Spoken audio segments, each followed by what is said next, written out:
Hello बच्चों, आज हम लोग पढ़ेंगे पैरेलल रिएक्शन, है ना। ये काइनेटिक्स का लास्ट टॉपिक है। तो आज हम लोग जानेंगे कि पैरेलल रिएक्शन होता क्या है। देखो, अभी तक हम लोग फर्स्ट ऑर्डर जो पढ़े थे वो सिंपल फर्स्ट ऑर्डर रिएक्शन है। आज हम लोग पढ़ेंगे पैरेलल रिएक्शन में फर्स्ट ऑर्डर रिएक्शन। अगर कोई फर्स्ट ऑर्डर का रिएक्शन अगर पैरेलल रिएक्शन में, तो हम लोग कैसे स्टडी करेंगे, है ना। तो हम लोग पहले जानते हैं पैरेलल रिएक्शन का मतलब क्या होता है। जैसे अभी तक हम लोग फर्स्ट ऑर्डर में क्या पढ़ रहे थे कि ए से बी, है ना। तो ए से बी अगर ये कोई फर्स्ट ऑर्डर रिएक्शन है, मतलब ऐसा सिंपल है फर्स्ट ऑर्डर रिएक्शन है, तो हम लोग पहले जानते हैं कि पैरेलल रिएक्शन का मतलब क्या होता है। तो पैरेलल रिएक्शन का मतलब होता है, मान लेते हैं ए से बी भी बन रहा हो और सी भी बन रहा हो, ए से बी भी बन रहा हो और सी भी बन रहा हो, तो इसी रिएक्शन को हम लोग पैरेलल रिएक्शन कहते हैं। मतलब ऐसा रिएक्शन जिसमें कोई रिएक्टेंट एक साथ दो या दो से अधिक प्रोडक्ट बनाता हो, उस रिएक्शन को हम लोग पैरेलल रिएक्शन कहते हैं। मतलब chemical reaction in which reactant gives two or more than two product simultaneously. मतलब ऐसा केमिकल रिएक्शन जिसमें कोई रिएक्टेंट एक साथ दो या दो से अधिक प्रोडक्ट बनाता हो, उस रिएक्शन को हम पैरेलल रिएक्शन कहते हैं। अभी तक क्या हो रहा था कि ए से बी बन रहे थे, ए से सी बन रहे थे, ए से डी बन रहे थे, ये सब के सब सिंपल रिएक्शन थे। लेकिन यहां पे क्या हो रहा है, ए से बी भी बन रहा है और ए से सी भी बन रहा है। मतलब ए जो रिएक्टेंट है वो एक साथ दो प्रोडक्ट बना रहा है। वो दो प्रोडक्ट कौन कौन है, बी और सी बना रहा है। मतलब ऐसा केमिकल रिएक्शन जिसमें कोई रिएक्टेंट एक साथ दो या दो से अधिक प्रोडक्ट बनाता हो, उस रिएक्शन को हम लोग पैरेलल रिएक्शन कहते हैं। ठीक है बच्चों। तो अगर पैरेलल रिएक्शन कहते हैं और ये दोनों रिएक्शन के रेट कांस्टेंट क्या क्या होगा, डिफरेंट डिफरेंट होगा। मतलब यहाँ पे ए से बी भी बन रहा है और ए से सी भी बन रहा है। देखो अभी तक क्या होता था, ऐसे मान लेते हैं कि हम ए से बी लेते थे, तो ए से बी लेते थे और टाइम जीरो पे अगर हम इसका कॉन्सेंट्रेशन ए लेते थे, तो मान लेते हैं कि कुछ खर्च होता था, तो जो भी खर्च होता था वो सारा का सारा प्रोडक्ट बी में चला जाता था। जो भी खर्च होता था वो सारा का सारा प्रोडक्ट बी बन जाता था। तो टाइम टी पे क्या होता था, ए माइनस एक्स और ए प्लस एक्स, है ना। लेकिन यहां पे क्या होगा, से मान लेते हैं कि ए से बी भी बना है और सी भी बना है। देखो दोनों में डिफरेंस क्या है बेसिकली। तो टाइम जीरो पे मान लेते हैं ये है, एक खर्च हो रहा है एक्स और इसी एक्स से कुछ वाई बना, मतलब इसी एक्स में से कुछ, ये जो एक खर्च हो रहा है उसी में से कुछ बी बनेगा और उसी में से कुछ सी बनेगा। यहां पे क्या था, एक ही प्रोडक्ट था बी, मतलब जो भी एक खर्च होता था वो सीधे के सीधे बी में चला जाता था। लेकिन यहां पे क्या होगा कि ये जो खर्च होगा उसी में से कुछ बी भी बनेगा और कुछ सी भी बनेगा। तो मान लेते हैं ये जो खर्च हुआ वो एक्स खर्च हुआ, तो इसी एक्स में से कुछ बी बना और कुछ सी बना, तो एक मतलब ये जो एक्स हो जाएगा ये वाई प्लस जेड के इक्वल हो जाएगा। तो मतलब ये जो x होगा वो y, मतलब ये जो खर्च हुआ है ये y प्लस जेड के इक्वल है ना। तो इसको कहीं कहीं ऐसे भी, एक यहाँ पे कॉफिशिएंट 1 है, यहाँ पे कॉफिशिएंट 1 है, तो ठीक है हम लोग इस पे बाद में आएंगे। मतलब समझिए बात को, बेसिकली डिफरेंसेज वहां पे क्या था कि ये जो ए खर्च होते थे वो सारा का सारा बी बन जाता था। लेकिन यहाँ पे क्या हो रहा है, ये जो खर्च हो रहा है उससे बी भी बन रहे हैं और सी भी बन रहे हैं। तो अगर मान लेते हैं अगर ये एक्स खर्च हुआ है, तो एक्स में से कुछ मान लेते हैं बाई बना और कुछ जेड बना, मतलब इसी एक्स में से कुछ बाई बना और कुछ जेड बना, मतलब उसी एक्स में से कुछ बी बनेगा और कुछ सी बनेगा। समझो बातों को।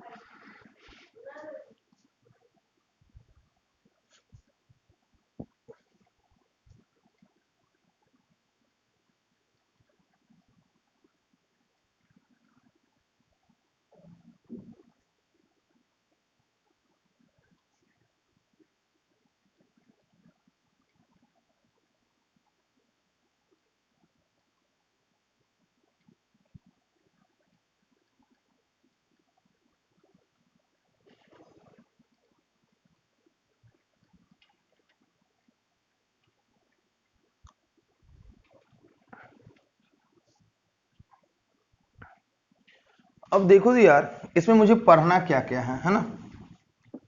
अगर मैं बात करूं तो मुझे इसमें क्या क्या पढ़ना है, ठीक है। तो अगर मैं पहले बात करूं इस पैरेलल रिएक्शन में कि ए से बी और ए से सी, है ना, तो ये K1 और ये K2, ठीक है। तो इसके अंदर दो रिएक्शन है, ये तो ए से बी है और क्या है ए से सी है ना।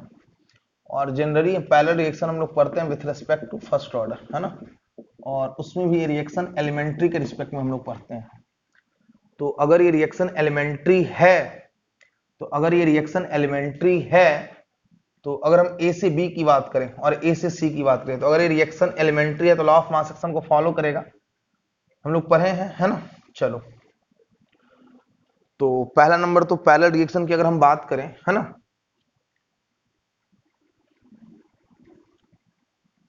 तो हम लोग लिखते हैं parallel reaction with respect to first order. और हम parallel reaction with respect to अगर हम फर्स्ट ऑर्डर लिखे तो क्या आएगा, है ना। अब देखो, तो अगर हम बात करें कि kinetic equation of parallel reaction, ठीक है, अगर हम बात करें कि kinetic equation of parallel reaction, है ना, तो अगर मैं काइनेटिक इक्वेशन की अगर मैं बात करूं, तो काइनेटिक इक्वेशन का मतलब क्या हो रहा है कि ए से बी भी बन रहा है और ए से सी भी बन रहा है। मतलब इसका रेट कांस्टेंट K1 है और इसका रेट कांस्टेंट K2 है ना।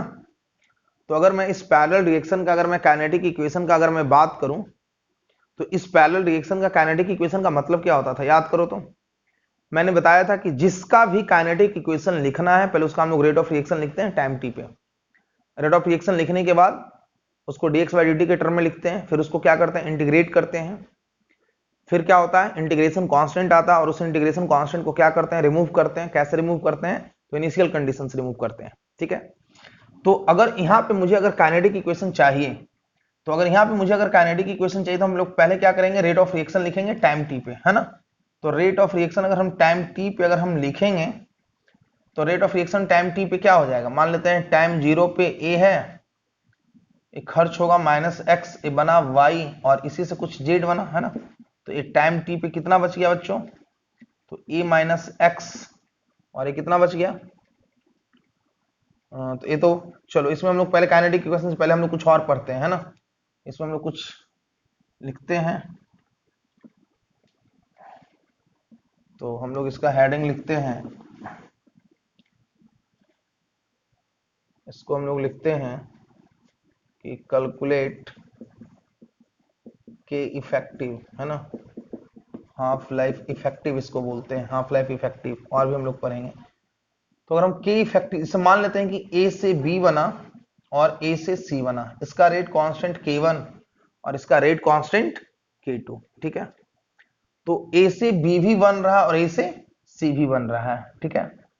तो अगर मैं बात करूं कि minus D A upon D T, तो minus D A upon D T में क्या हो जाएगा भाई, तो minus D A upon D T में तो यहां पे हो जाएगा कि ए से बी, तो ये K1 है, तो R1 बराबर क्या हो जाएगा, K1 इंटू ए, बोलो, एलिमेंट्री रिएक्शन है तो। और इसे आप क्या लिख सकते हो, minus D A upon D T. यहां पे हम क्या लिख सकते हैं, ए अपॉन सी, है ना। तो ए अपॉन सी को अगर लिखना होगा तो R2 बराबर क्या हो जाएगा, K2 इंटू ए, और यहां पे क्या हो जाएगा, minus D A upon D T, बोलो। मतलब यहां पे क्या हो रहा है कि एक ही ए से बी भी बन रहा है और उसी ए से सी भी बन रहा है। वहां पे क्या होता था, सिर्फ ए से बी बनता था और कोई सी भी नहीं बनता था। मतलब यहां से यहां पे क्या हो रहा है, यहां पे एक ही से ए भी बन रहा है और बी भी बन रहा है, बोलो। तो अगर एक ही से ए भी बन रहा है और बी भी बन रहा है, मतलब यहां पे क्या है, एज ए जो है दो रिएक्टेंट है, कौन कौन है, ए से बी भी बन रहा है और ए से सी भी बन रहा है। तो अगर मैं overall minus D upon D T लिखूं, तो बताया था, तो हम पहले इस रिएक्शन को देखते हैं। तो इस रिएक्शन में क्या है, minus D upon D T, K1 ए है, यहाँ पे ए का दो बार डिसअपीयरेंस हो रहा है, एक बार बी के साथ और एक बार सी के साथ। तो यहाँ पे क्या हो जाएगा, यहाँ पे minus D upon D T क्या है, बताया था कि इसको ऐसे ही रहने देंगे और इसको भी ऐसे ही रहने देंगे। तो क्या हो जाएगा, K1 प्लस K2 बराबर ए, और इसी को हम लोग कहते हैं के इफेक्टिव। तो यहाँ minus D A upon D T बराबर हो जाता है के इफेक्टिव इंटू ए। वहां पे क्या होता था, के होता था, के इंटू ए होता था रेट ऑफ रिएक्शन। यहाँ पे क्या हो गया, के इफेक्टिव इंटू ए हो गया। मतलब वहां पे सिर्फ के था तो के लिखते थे, यहाँ दो रेट कांस्टेंट है तो k1 प्लस k2 लिख रहे हैं, बस डिफरेंट यही है। तो आपको तो पहले ये लिखने आना चाहिए। माइनस बताए भी थे हम लोग कि इसको हम लोग माइनस, अगर कहीं पे दो हम लोग रिवर्सिबल रिएक्शन के लिए बताए थे, x से y, तो क्या बताए थे, याद है ना, कि x से y बना और y से x बना, बताए थे k1 और k2। तो x एक बार अपीयरेंस की तरह, एक बार डिसअपीयरेंस की तरह। तो यहाँ पे क्या हो रहा है, ए बी के साथ बन रहा है, ए से बी भी बन रहा है और सी भी बन रहा है। तो बी के टर्म में रेट ऑफ रिएक्शन कितना है, k1 अपॉन ए, और सी के टर्म में कितना है, k2 इंटू ए। तो ओवरऑल रेट ऑफ रिएक्शन कितना हो जाएगा, minus D upon D T चाहिए, यहाँ है वही रख दिए, यहाँ minus D upon D T चाहिए था, वही रख दिए, है ना। अगर एक दो और लिखना है तो आप लिख सकते हो, इसको लिखो। अगर मान लेते हैं एक कोई पैरेलल रिएक्शन है और ये पैरेलल रिएक्शन है, x से y बना और z बना, देखो, और मतलब यहाँ पे x से एक बार y बन रहा है और एक बार x से z बन रहा है। तो ये ओवरऑल डिसअपीयरेंस ऑफ x पूछा जा रहा है, ओवरऑल डिसअपीयरेंस ऑफ x, मतलब x से xy बना और फिर x से z बना, मतलब x से y बना और x से z बना। तो y जो बना वो k1 बना, तो R1 बराबर क्या हो जाएगा, k1 इंटू एक्स, और R2 बराबर क्या हो जाएगा, k2 इंटू एक्स। बोलो, मतलब इसके टर्म में क्या हो जाएगा, ये minus D X upon D T. बोले थे दोनों एलिमेंट्री है तो पहले लिख लेना, minus D X upon D T. यहाँ minus D X upon D T कितना है, तो यहाँ minus D X upon D T चाहिए। पिछला लेक्चर देखेगा तो ही समझ में आएगा ये, k1 एक्स और a कितना है, k2 एक्स, इसको ऐसे ही रहने दिए। तो k1 plus k2 into x, और इसी को हम लोग k इफेक्टिव कहते हैं। मतलब वहां पे सिर्फ k होता था, यहाँ पे दोनों है तो इसका नाम k इफेक्टिव दिया गया, और k इफेक्टिव बराबर क्या हो जाएगा, k1 प्लस k2, है ना। थोड़ा सा स्टैंडर्ड चीजें हैं।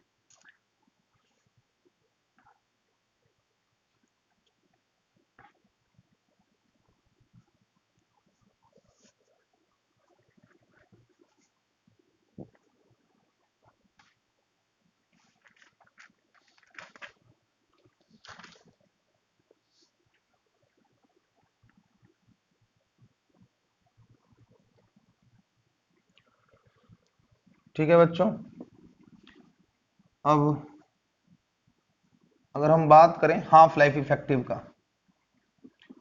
तो ये जो हाफ लाइफ इफेक्टिव है, तो ये हाफ लाइफ इफेक्टिव क्या होगा, ये हाफ लाइफ इफेक्टिव क्या होगा। तो हाफ लाइफ इफेक्टिव का मतलब होता है के इफेक्टिव बराबर k1 प्लस k2, है ना।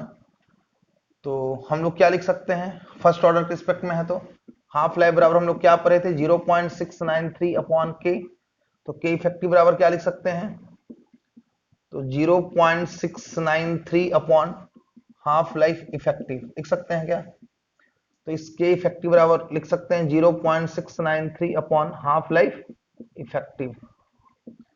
k1 बराबर क्या लिख सकते हैं, 0.693 अपॉन हाफ लाइफ फर्स्ट, और यहाँ क्या लिख सकते हैं, 0.693 अपॉन हाफ लाइफ टू। यहाँ से 0.693 को कॉमन लोगे तो कैंसिल हो जाएगा, क्या हो जाएगा, 1 बटा हाफ लाइफ इफेक्टिव बराबर 1 बटा हाफ लाइफ 1 प्लस 1 बटा हाफ लाइफ 2। यहाँ पे हो जाएगा 0.693 कॉमन, कैंसिल हो जाएगा, तो यहाँ पे हो जाएगा 1 बटा हाफ लाइफ इफेक्टिव बराबर 1 बटा हाफ लाइफ फर्स्ट प्लस 1 बटा हाफ लाइफ 2, है ना। देखिए ये सबसे बहुत, आपको अगर फार्मूला याद रहेगा तो आपसे क्वेश्चन बन जाएगा, लेकिन बशर्ते फार्मूला याद होना चाहिए। अगर आपसे फार्मूला भी याद नहीं रहेगा तो आपसे क्वेश्चन नहीं बनेगा।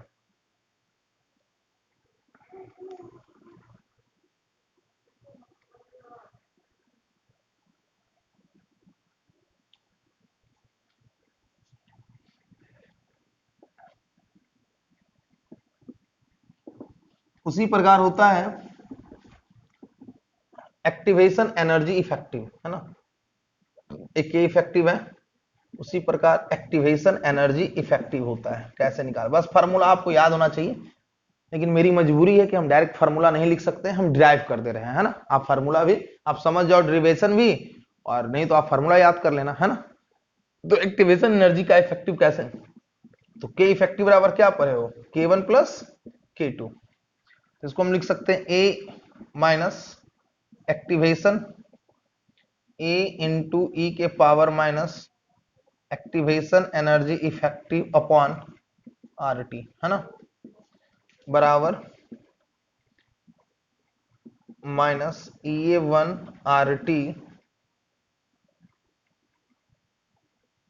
Plus minus E A two upon R T, है ना।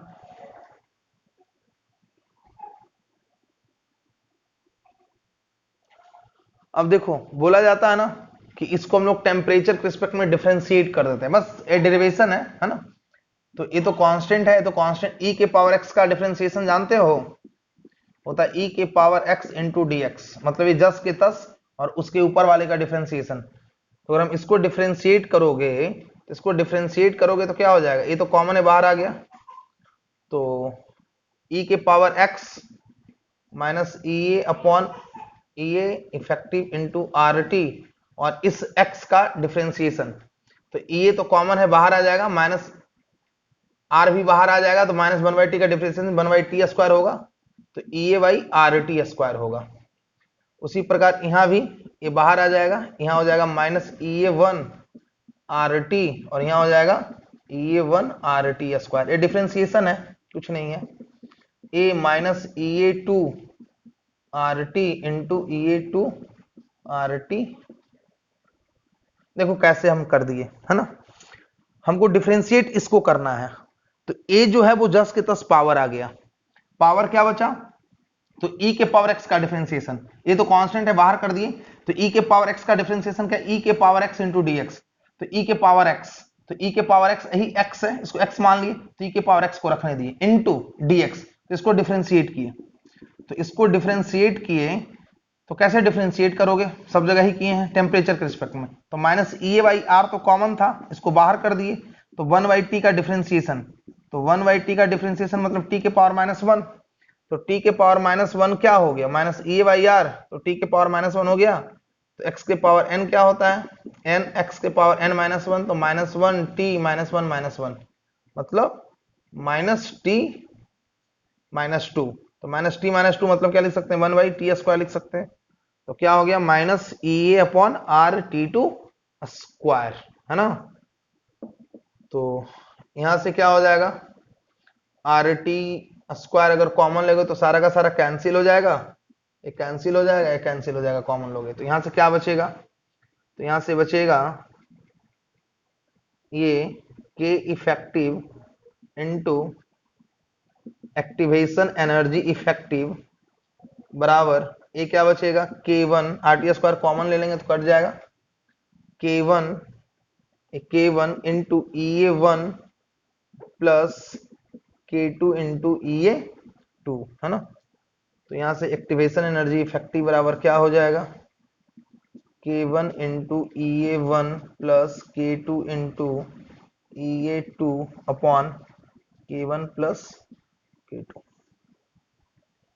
ये डायरेक्ट फार्मूला आप याद रखोगे तो काम चल जाएगा कि एक्टिवेशन एनर्जी इफेक्टिव बराबर होता है के one into E A one plus K two into E A two upon के वन प्लस के टू, है ना। बहुत आईआईटी के लिए इंपॉर्टेंट है, नीट में ऐसे क्वेश्चन बहुत कम आते हैं, तो बहुत स्टैंडर्ड लेवल के क्वेश्चन इस पे होते हैं, है ना। मेडिकल में ऐसे क्वेश्चन नहीं आते, हाँ आईआईटी में ऐसे क्वेश्चन आते हैं, तो आपको फार्मूला बस कुछ नहीं किए, बस लिख के अच्छी डिफरेंशिएट कर दिए टेम्परेचर के रिस्पेक्ट में, और इससे ज्यादा कुछ किए नहीं है।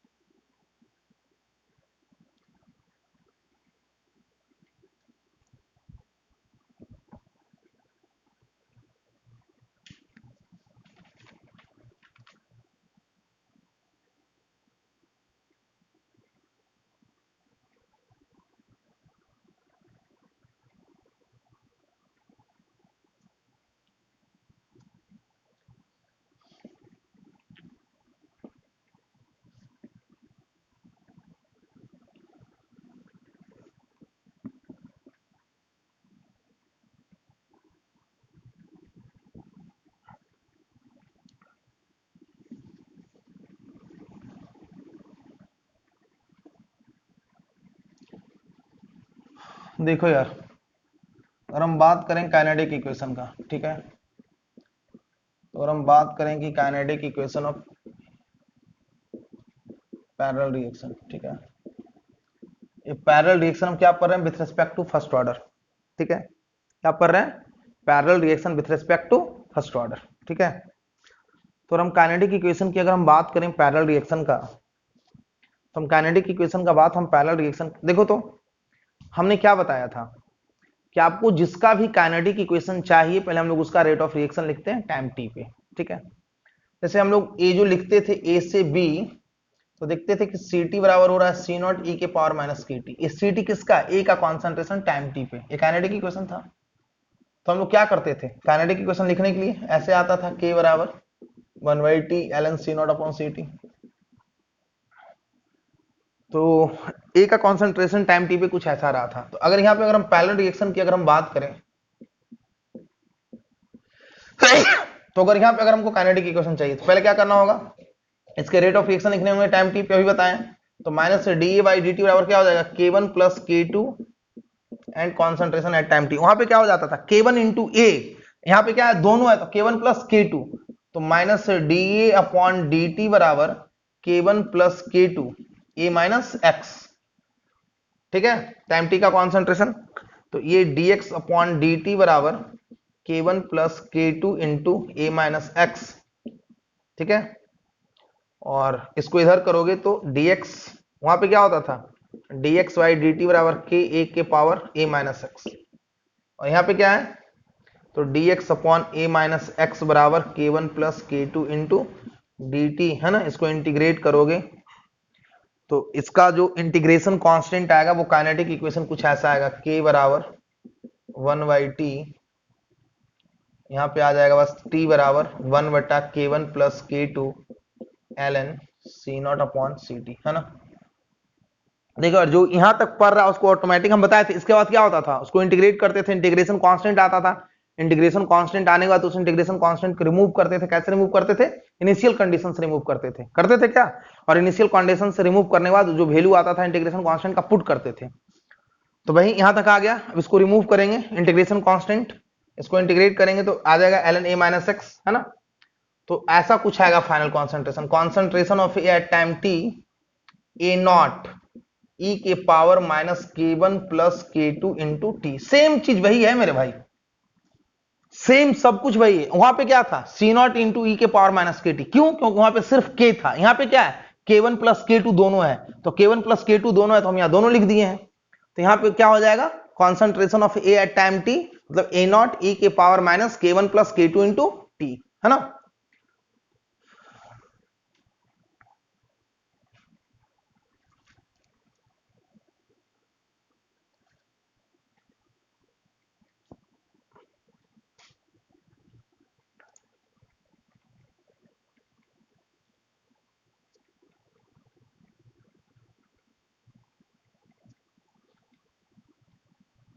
अब देखो तो अगर हम इसमें बात करें कि concentration of B at time T की अगर हम बात करें, ठीक है,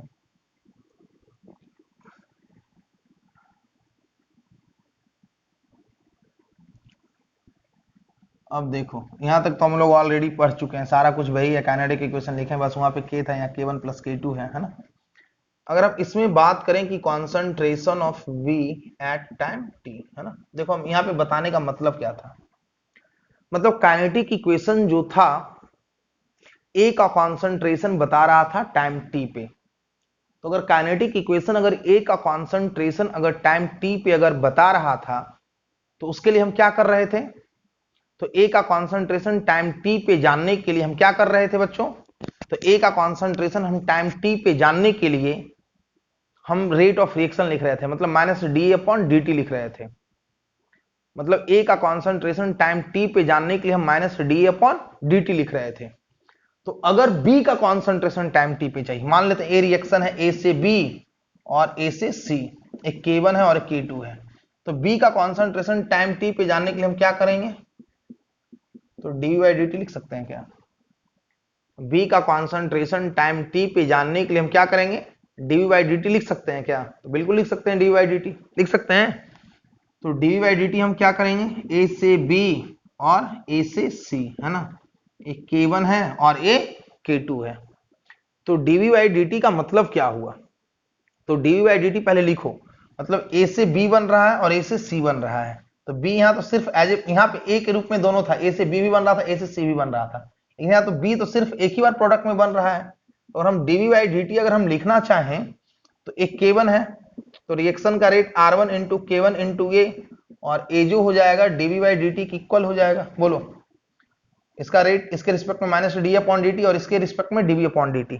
तो अगर बी का कॉन्सेंट्रेशन टाइम टी पे चाहिए तो पहले बी का रेट ऑफ रिएक्शन लिखो टाइम टी पर। जिसका भी कॉन्सेंट्रेशन टाइम टी पे चाहिए उसको क्या कर रहे हैं, उसका पहले रेट ऑफ रिएक्शन लिख रहे हैं टाइम टी पे। तो इसका रेट ऑफ रिएक्शन जब टाइम टी पे लिखोगे तो अगर बी का कॉन्सेंट्रेशन अगर टाइम टी पे अगर तुम लिखोगे तो ए का कॉन्सेंट्रेशन भी तुमको टाइम टी पे लेना होगा। और ए का कॉन्सेंट्रेशन यहाँ टाइम टी पे क्या है, तो dV बाई डी टी बराबर है K1 A नॉट e के power minus K1 plus K2 into T. बोलो, अब क्या करोगे तुम, इधर लाकर इसको dV लिखोगे, टाइम t पे लिए हैं तो K1 A नॉट e के power minus K1 plus K2 into T dt integrate करोगे, है ना। तो सब कुछ जब इंटीग्रेट कर लोगे, आपको डायरेक्ट हम बहुत सारे टीचर तो पढ़ाते नहीं है सब्जी, है ना, मैं आपको डायरेक्ट अगर मैं वैल्यू लिखूं तो B का कॉन्सेंट्रेशन टाइम t पे हो जाएगा K1 A नॉट बटा K1 plus K2 1 minus e के power minus K1 plus K2 into T, है ना। मतलब B का कॉन्सेंट्रेशन टाइम t पे हो जाएगा K1 A not by K1 plus K2 1 minus e के power minus K1 plus K2 into T, ठीक है। तो अगर मुझे B का कॉन्सेंट्रेशन टाइम t पे चाहिए तो क्या हो जाएगा, K1 A not upon K1 plus K2 1 minus e के power minus K1 plus K2 into T.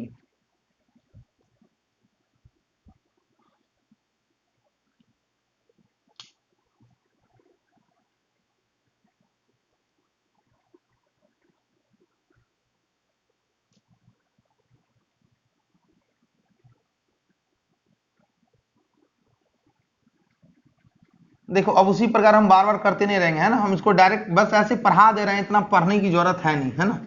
उसी प्रकार हम C का कॉन्सेंट्रेशन अगर हम टाइम t पे लिखेंगे तो अगर हम C का कॉन्सेंट्रेशन टाइम t पे लिखेंगे तो क्या हो जाएगा dC बाई डी टी, और सही लिखना पड़ेगा आपको। तो dC बाई डी टी क्या हो जाएगा K2 इंटू ए, है ना।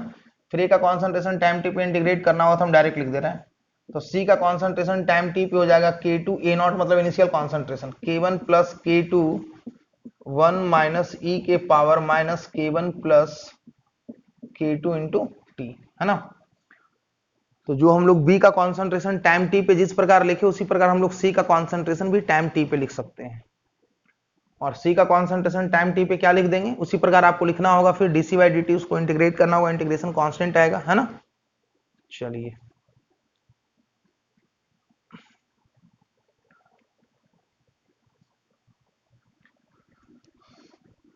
तो देखिए इसमें जो इंपॉर्टेंट क्या है, आपसे पूछ देता है कभी कभी ratio concentration of B at time t upon concentration of C at time t।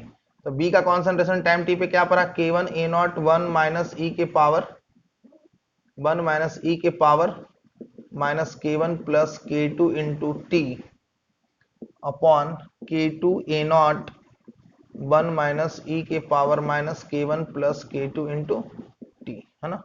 ए से पूरा चला गया, तो concentration of B at time t C at time t बराबर क्या हो जाएगा K1 बाई K2, है ना। ये बहुत इंपॉर्टेंट है।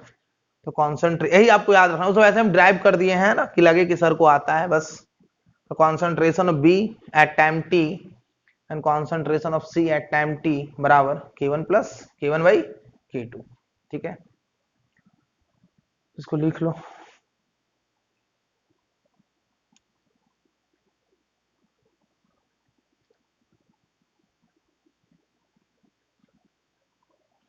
देखो इसमें जो सबसे अधिक क्वेश्चन क्या पूछा जाता है, पैरेलल रिएक्शन में परसेंटेज ऑफ B और परसेंटेज ऑफ C, जैसे मान लेते हैं कि बहुत हमेशा क्वेश्चन आता है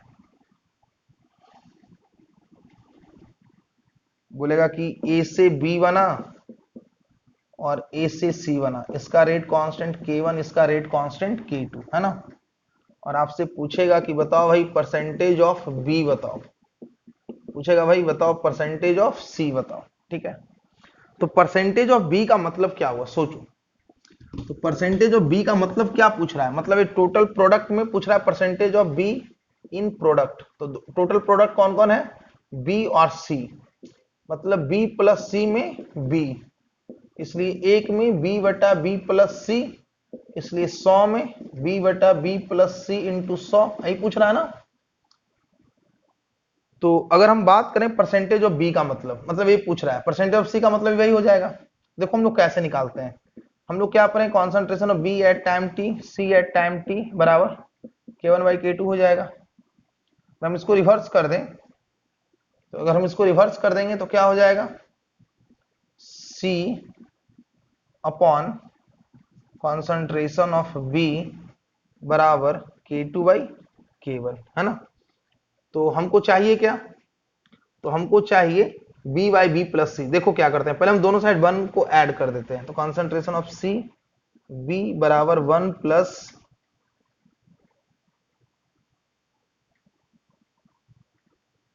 K1 प्लस K2। यहाँ जब एलसीएम लोगे तो क्या हो जाएगा, ये हो जाएगा B, ये हो जाएगा B प्लस सी बराबर, यहाँ एलसीएम लेंगे तो K2 प्लस K1। ठीक है, अगर हम इसको पलट देंगे तो क्या हो जाएगा, तो B बटा B प्लस सी बराबर K2 by K1 plus K2 है ना।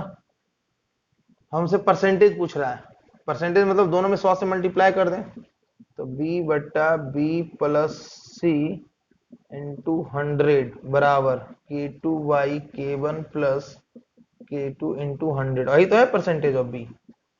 तो परसेंटेज ऑफ B बराबर K2 by K1 plus K2 into 100 है ना। मतलब जिसका भी अगर आपसे परसेंटेज पूछे उसके रेट कांस्टेंट में आपको टोटल रेट कांस्टेंट से डिवाइड कर देना है इंटू 100।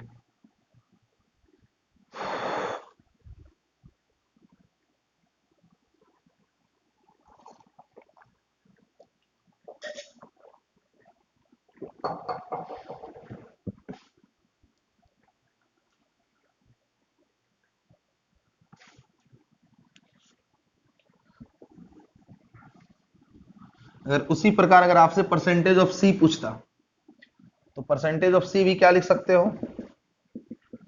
तो इसका रेट कांस्टेंट क्या है, K2 by K1 plus K2 into 100 सीधा।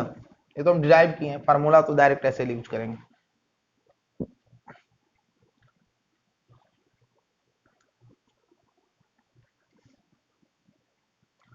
हम लोग क्वेश्चन कैसे लिखेंगे, से मान लेते हैं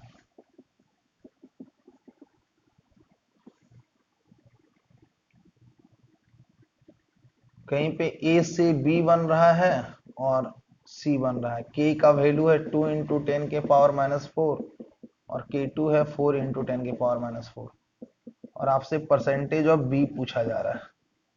तो परसेंटेज ऑफ B बराबर क्या करोगे, तो K1 upon K1 plus K2 into 100। तो K1 कितना है भैया, तो 2 इंटू 10 के power -4, K1 plus K2 6 into 10 के पावर -4 इंटू 100 है ना। तो 1/3 इंटू 100, इतना परसेंटेज ऑफ B हो जाएगा। बोलो यस या नो।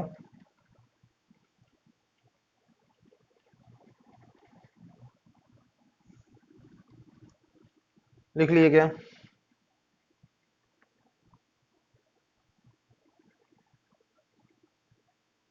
अब देखो हम लोग जितना बड़ा B का कॉन्सेंट्रेशन लिख रहे थे ना, अब हम लोग उतना बड़ा लिखेंगे नहीं।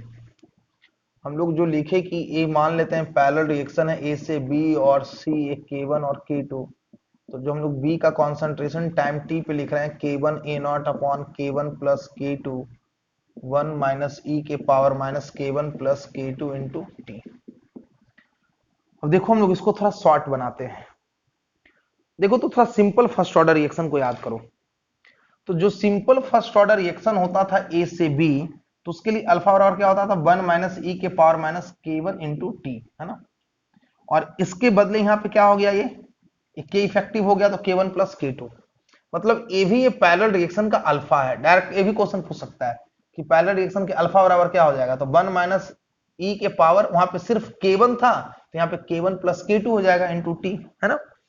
तो ए अल्फा है, तो बी का कॉन्सेंट्रेशन टाइम टी पे क्या हो जाएगा, K one A naught into alpha Y K one plus K two. ये ए नॉट इंटू अल्फा क्या है, ये अल्फा है भाई। वहां पे अल्फा बराबर होता था 1 माइनस ई के पावर माइनस के वन टी, और यहाँ पे क्या है, वो के वन के बदले माइनस के one plus K to T है। ये ए नॉट इंटू अल्फा बराबर क्या हो जाएगा, तो देखो, तो हम लोग अल्फा बराबर क्या पढ़े थे, यूज्ड मोल बाई टेकन मोल। मतलब अल्फा बराबर हम लोग पढ़े थे यूज्ड मोल अपॉन टेकन मोल। टेकन मोल मतलब इनिशियल मोल, मतलब ए नॉट, है ना। तो यूज्ड मोल बराबर क्या लिख सकते हो आप, टेकन मोल इंटू अल्फा लिख सकते हो क्या। यूज्ड मोल बराबर हम लिख सकते हैं टेकन मोल इंटू अल्फा। मतलब ये टेकन मोल, ये ए नॉट इंटू अल्फा बराबर आप क्या लिख सकते हो, यूज्ड मोल। तो के वन इंटू ए naught into alpha used mole upon के वन प्लस के टू, है ना। तो अगर मान लेते कि यहाँ पे टाइम 0 पे ए लिए थे और अगर खर्च x होता तो इस x के बदले हम x लिख लेते। उसी प्रकार हम लोग C का कॉन्सेंट्रेशन लिख सकते हैं, तो K2 इंटू यूज्ड मोल, मान लेते हैं x ही खर्च हो रहा है, इसी का खर्च लेना है रिएक्टेंट का, x into K1 plus K2। बातों को समझ रहे हैं ना, कुछ भी नहीं है जी, बहुत ही इजी तरीके से हम लोग लिख सकते हैं। इसको लिखो, उतना बार बार लिखने की जरूरत नहीं है, हम लोग सीधे उसको हम लोग इजी फॉर्म में कर लिए।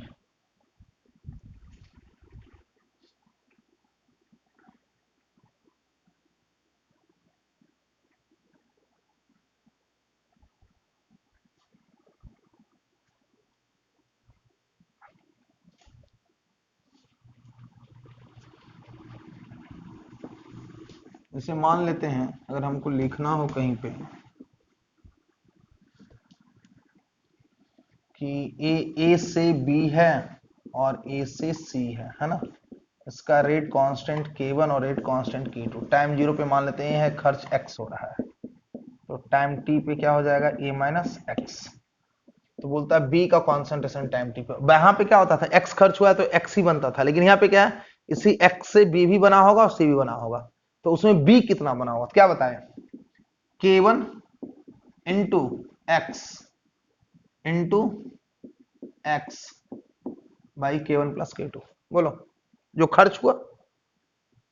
अगर C का कॉन्सेंट्रेशन टाइम t पे पूछता क्या हो जाता, K2 into x upon K1 plus K2। बोलो, कोई दिक्कत,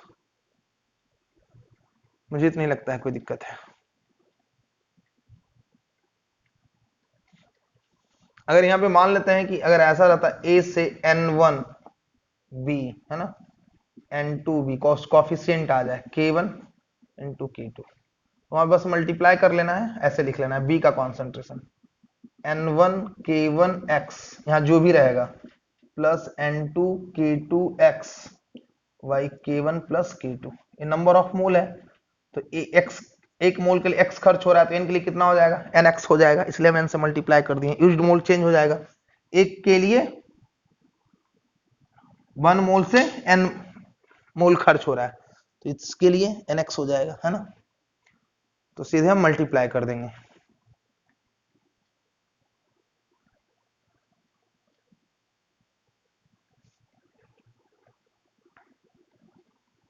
लिख लिए, देखो इसका एग्जांपल से मान लेते हैं कहीं पे अगर ऐसा रहता, बहुत इजी है जी, n अवस्थे में लेवल 3 में क्वेश्चन इससे है, ये 2b है और ये 3c है, एक K1 है और एक K2 है ना, और टाइम 0 पे A है, x खर्च हो रहा है, टाइम t पे क्या हो जाएगा, a माइनस एक्स।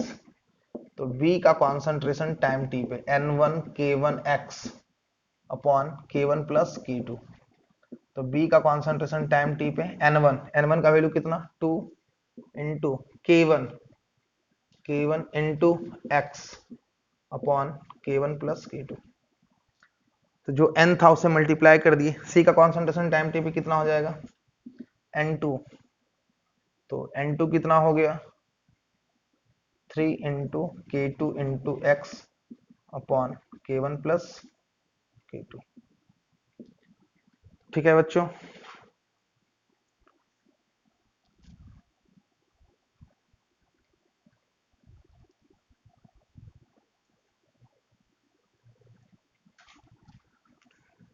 देखिए इस चैप्टर के बाद हम बताए थे जो भी क्लास होगा वो ऐप के थ्रू होगा, और ऐप बिल्कुल फंक्शनल हो चुका है।